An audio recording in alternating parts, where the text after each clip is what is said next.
Have you ever heard the saying, "No good deed goes unpunished"?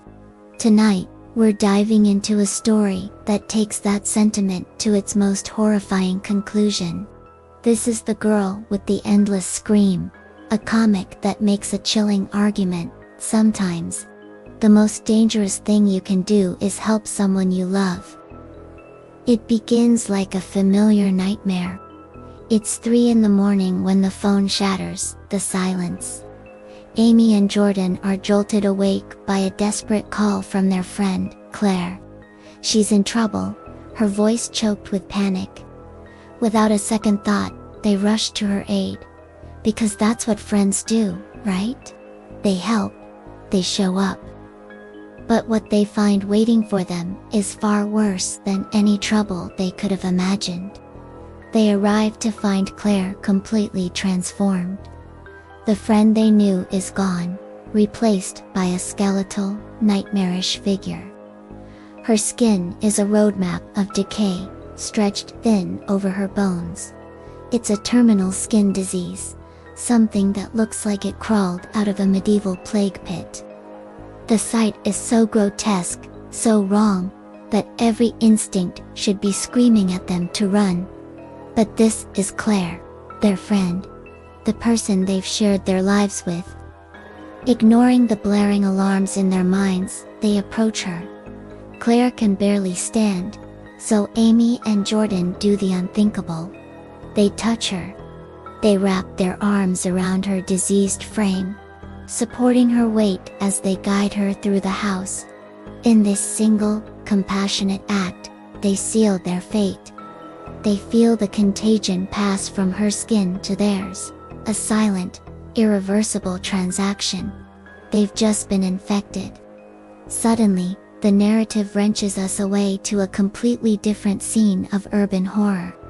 A crowded subway platform. An argument. A sudden, violent shove. A woman tumbles onto the tracks, her scream swallowed by the roar of the approaching train. It's brutal, senseless, and over in an instant.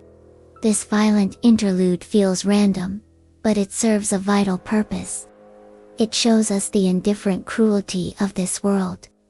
And then we see who comes to collect the aftermath. Not paramedics, not police. It's Death himself, a classic Reaper figure, flanked by skeletal henchmen. They emerge from the shadows to gather the dead woman's broken body. This isn't just a story about a disease. It's a story about a world where death is an active, harvesting force, and his agents are everywhere, waiting for the inevitable. The world is not just uncaring, it's actively hostile. Back with Amy and Jordan, the terrifying reality begins to set in. The first signs appear on their own skin. The same discoloration, the same decay they saw on Claire. They now carry the same incurable affliction. Their act of loyalty, their decision to help, was a death sentence. There is no cure, no hope, only the slow, agonizing process of wasting away, just like their friend. The story culminates in a single, devastating line from Amy. As she looks at her own decaying hands, the full weight of their mistake crashes down on her. All the years of friendship, all the shared memories, are incinerated in this one moment of pure, undiluted regret. She whispers the comic's thesis, the terrible, final truth. We shouldn't have tried to help her. In this world, compassion is fatal. The only way to survive is to turn your back. This story forces us to ask an uncomfortable question. Is our instinct to help a fatal flaw? Let me know what you think in the comments.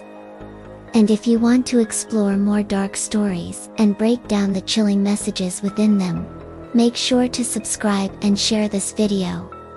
Thanks for watching.